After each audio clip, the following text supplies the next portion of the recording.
అది తప్పు చెప్తున్నారు. ఇప్పుడు ఉస్మాన్ యూనివర్సిటీకి 1000 కోట్లు నిధులు కేటాయించిండు. అట్లా మిగతా యూనివర్సిటీలకు కూడా ఇస్తాం రా, కరెక్ట్గా మీకు అక్కడ ఏమేమి కావాలనో అడుగుమని ఈ రోజు స్టేట్మెంట్ ఇచ్చిండు. 1000 కోట్లు ఉస్మాన్ యూనివర్సిటీకి ఇమ్మని వాడు అడగలేదు కదా, రేవంత్ రెడ్డి ఇచ్చిండు కదా. సీఎం అనుమతి లేకుండా చీమ కూడా కదలదు. సో ఆయన చెడ్డోడైతే, ప్రజల మీద ప్రేమ లేకపోతే ఎందుకు చేస్తాడు? బీజేపీ వాళ్ళు లెక్క దోసుకుంటాడు బీజేపీ అయితే. కాబట్టి కేవలం వాళ్ళు దుష్ప్రచారం చేస్తారు. 2 సార్లు ఎన్నిసార్లు జైలుకు పోయిండు? ఎందుకు పోయిండు? ఆయన వ్యక్తిగతంగా పోయిండా? ఆయన దోసుకున్నందుకు పోయిండా? ఎందుకు పోయిండు? వాడు కేటీఆర్ జన్వాడల ఫామ్ హౌస్ అని డ్రోన్ ఎగరేసి చూపెడితే వాడు జైల్లో పెట్టిండు కదా. అది కూడా నక్సలైట్లు తీవ్రవాదులు ఉండే జైల్లో పెట్టిండు డ్రోన్ వేసినందుకు. ఏమన్నా గుంజుకున్నాడా? ఏమన్నా దోసుకున్నాడా? బిడ్డ పెళ్ళి ఉందిరా అంటే కూడా పంపలే. ఎందుకు పోతాడు? ఆయనకి ఏం అవసరం? నాకెందుకు పట్టింపు లేదని వదిలేయచ్చు కదా. కాబట్టి నేను ఏమంటున్నా అంటే, ఆయన పొలిటికల్ పార్టీలో ఆయనకి రాజకీయ అనుభవం లేనప్పుడు ఏ అవకాశం దొరికితే అలా పోయి ఉంటాడు కావచ్చు. ఎందుకంటే ఏదో ఒక అవకాశం ద్వారా పైకి పోవాలని ఆయనకి ఆర్ఎస్ఎస్ ఒకటే పోలే కదా, ఏబీవీపీ ఒకటే కాదు కదా. ఏబీవీపీ తర్వాత ఆయన స్టూడెంట్ ఉన్నప్పుడు ఏబీవీపీలో పనిచేసిండు. ఏబీవీపీ ఇప్పుడు ఓయూ క్యాంపస్లో నేను చదువుకున్నా. అది ఏముంటాయి? ఏబీవీపీ ఉంటుంది, లేదంటే ఆ పీడిఎస్సీ ఉంటుంది, రెండే ఉంటాయి. సో ఒకవేళ నేను ఏ గ్రూప్లోకి పోలే కానీ ఎవరికి ఇష్టం ఉంటే పీడిఎస్సీ కన్నా ఏబీవీపీ కన్నా పోతారు కదా. సో అట్లా ఏబీవీపీలో స్టార్ట్ అయ్యి అక్కడ నుంచి బీఆర్ఎస్, తర్వాత టీడీపీ, తర్వాత ఇప్పుడు కాంగ్రెస్. సో ఆ రాజకీయ అనుభవం లేనప్పుడు, లేకపోతే ఎవరేదో తెలియనప్పుడు, లేకపోతే ఏదో ఒక దారిలో పట్టుకొని పైకి పోవాలనుకున్నప్పుడు బాగానే పోయి ఉంటాడు పార్టీలకి. కానీ ఇప్పుడైతే ఎలాగైనా కానీ ఇప్పుడైతే కాంగ్రెస్ ఐడియాలజీని, కాంగ్రెస్ ఇచ్చిన వాగ్దానాలని, కాంగ్రెస్ ఐడియాలజీని, కాంగ్రెస్లో సీఎంగా ఉన్నాడు, కాంగ్రెస్ని ఇంప్లిమెంట్ చేయాల్సిందే. ఆయన ఇష్టం చేస్తే మేము ఊరుకోము, కానీ అట్లా చేస్తలేడు. సింపుల్. ఇప్పుడు వాడు ఈడోడు ఆర్ఎస్ ప్రవీణ్ ఎన్ని జాలకు వేసి వచ్చిండు, తీర్మానం మల్లిగాడు ఎన్ని జాలకు వేసి వచ్చిండు. సో అట్లా చెప్పాలని చాలా మంది ఉన్నారు. సో కానీ end of the day Revanth Reddy ఆయన ఇష్టం ఉన్నట్టు కాంగ్రెస్లో చేయడానికి లేదు. మ్యాక్సిమం ఇన్ఫ్లుయెన్స్ చేస్తే ఒక 5% ఇన్ఫ్లుయెన్స్ చేయగలుగుతాడేమో ఆయన నిర్ణయం, ఏదన్నా ఆయనకు అనుకూలం. కానీ బట్ ఏది చేసినా 10 రూపాయలు తిన్నా కానీ 70 నుంచి 80 రూపాయలు ప్రజలకు ఖర్చు పెట్టడం జరుగుతుంది. ప్రజలకి ఇచ్చిన హామీలే కాకుండా ఇయ్యని హామీలను కూడా నెరవేర్చే ప్రయత్నం చేస్తున్నాం. ఇంటిగ్రేటెడ్ స్కూల్స్ కడతామని చెప్పలే కదా, తెలంగాణ పబ్లిక్ స్కూల్స్ ఇవి కడతామని చెప్పలే కదా, కాస్మెటిక్ ఛార్జీలు వేస్తామని చెప్పలే కదా. మరి రేవంత్ రెడ్డి కదా నిర్ణయాలు తీసుకుంటుంది. సో కాబట్టి దయచేసి ఆ ఫేక్ ప్రచారాన్ని నమ్మొద్దని కోరుకుంటున్నాను. ఎవరు? Neelakanti Kumar. Thank you brother, thank you to all my brothers, sisters, friends, everyone. Okay, GP you are great, thank you brother. So sky Baba అన్న, కేసీఆర్ అహంకారం దించాలని ఓడించాం, రేవంత్ అంతకన్నా ఎక్కువ చేస్తున్నాడు, ఆలోచించండి. ఉన్న తెలంగాణ అభివృద్ధి చేయాలి, మూసి ఏదో సిటీ ఏందే జరా ఈ విషయం ఆలోచన. అదే చెప్తున్నారు కదా, నీకు అర్థం కావాలని నేను వీడియోతో సహా చూపెట్టిన. సాబర్మతి రివర్ ఫ్రంట్ చూపెట్టిన. నీకు ఈ సాబర్మతి రివర్ ఫ్రంట్ అర్థం కాకపోతే ఇంటర్నేషనల్ లెవెల్లో ఆస్ట్రేలియాలో ఉన్నది, లేకపోతే ఈవెన్ ఆఫ్రికాలో ఉన్నాయి, లేకపోతే ఇంకా న్యూయార్క్లో ఉన్నాయి, సిడ్నీలో ఉన్నాయి, ఇంకా రివర్ ఫ్రంట్లు తీసుకొచ్చి చూపెట్టమంటే చూపెడతా.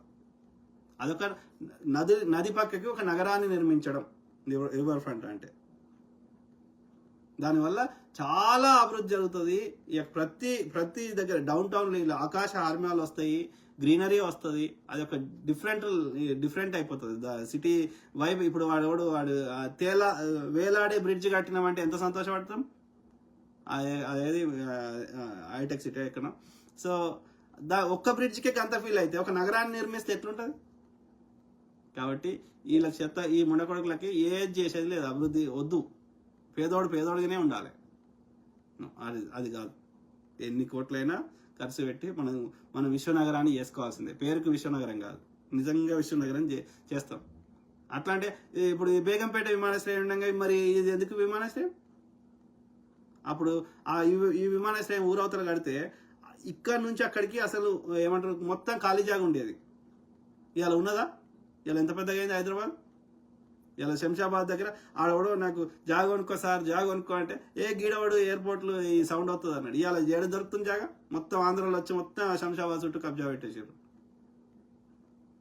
సో మరి ఆ ఎయిర్పోర్ట్ కట్టకపోతే కడితే ఎంత మారింది. ఔటర్ రింగ్ రోడ్ కట్టినప్పుడు ఇట్లే అన్నారు.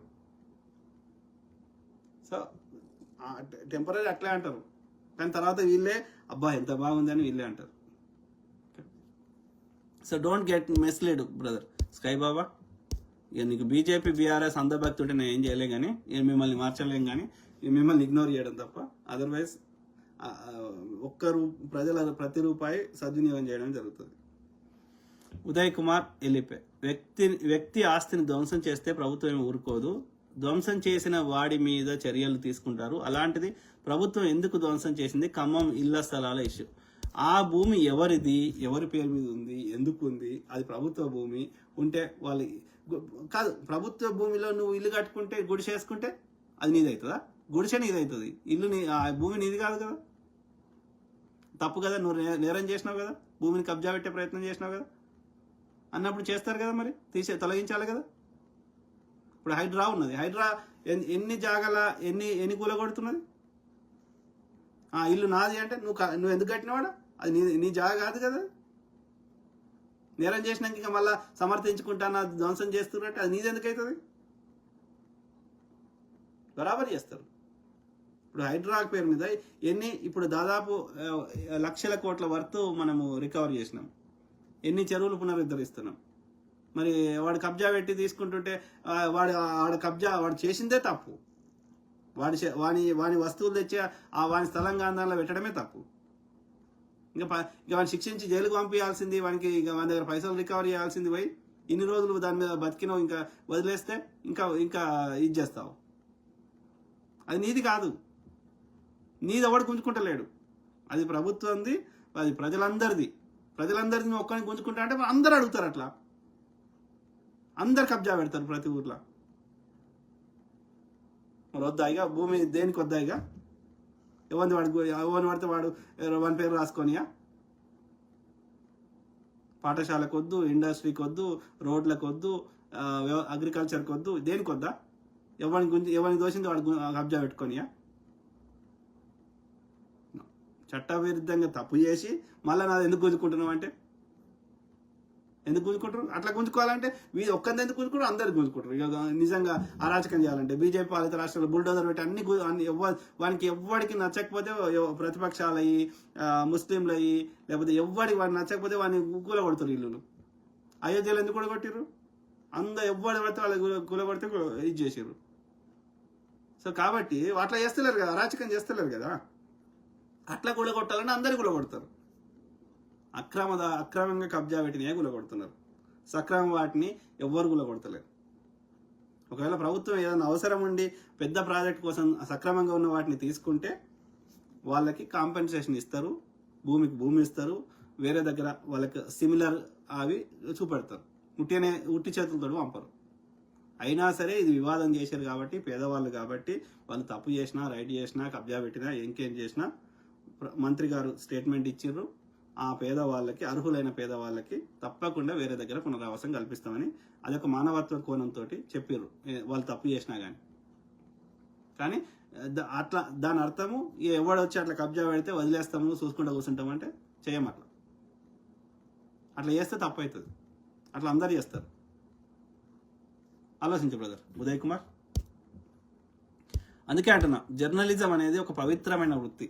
ఎవడు పడితే వాడు జర్నలిస్ట్ అని తోక పెట్టుకొని ఒక ఛానల్ పెట్టుకొని ఎవడు పడితే వాడు రెచ్చగొట్టి ఏది పడితే వాడు చెప్తా, ఒక రీసెర్చ్ చేయకుండా, ఒక గ్రౌండ్ రిపోర్ట్ లేకుండా, ఒక డాక్యుమెంట్స్ లేకుండా, ఒక ఆర్టీఐ లేకుండా, దాని వాస్తవాలు చెప్పకుండా ఎవడు పడితే వాడు ఏది పడతా అని చెప్తా అంటే వీ నీడ్ టు రెగ్యులేట్.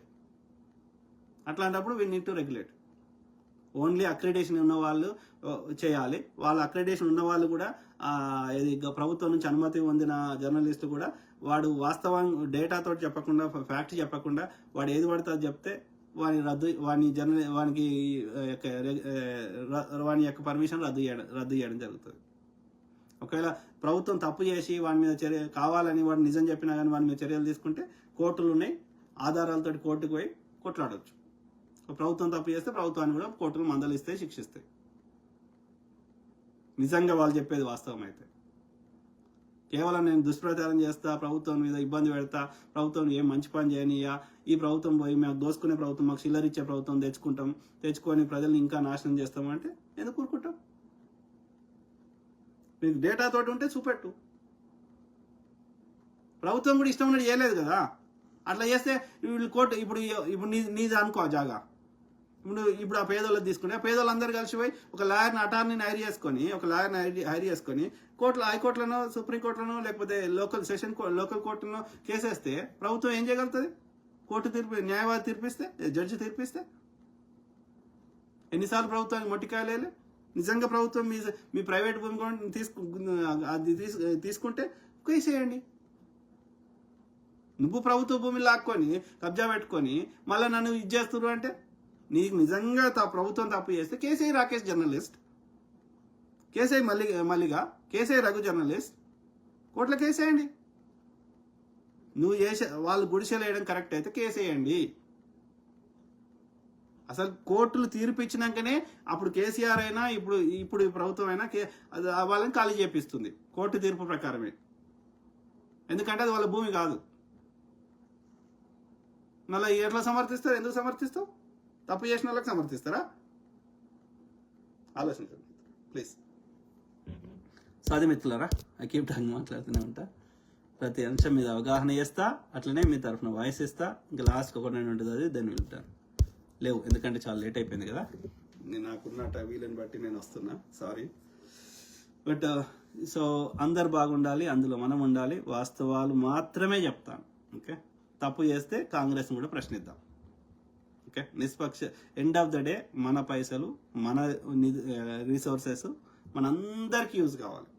మన ప్రాంతము, నా కొడుకుని బిడ్డను అమెరికాకి చూడ్డానికి పంపించాలి కానీ బతకడానికి పంపకూడదు. ఆ స్థాయికి మన ప్రాంతాన్ని డెవలప్ చేసుకోవడానికి కావాల్సిన మేధో సంపత్తి, న్యాచురల్ రిసోర్సెస్, మంచి వెదరు అన్నీ ఉన్నాయి. కాకపోతే చిత్తశుద్ధి లేదు నాయకులకు కానీ అధికారులకు కానీ. మన పైసలు వాళ్ళు దోసుకుంటారు. కాబట్టి దాన్ని తగ్గించే ప్రయత్నం చేద్దాం. మన శాయశక్తుల మన రిసోర్సెస్ మనకి సద్వినియోగం అయ్యేటట్టుగా మన దేశాన్ని అభివృద్ధి చెందిన దేశంలాగా చేసుకోవడానికి మన ప్రయత్నం మనం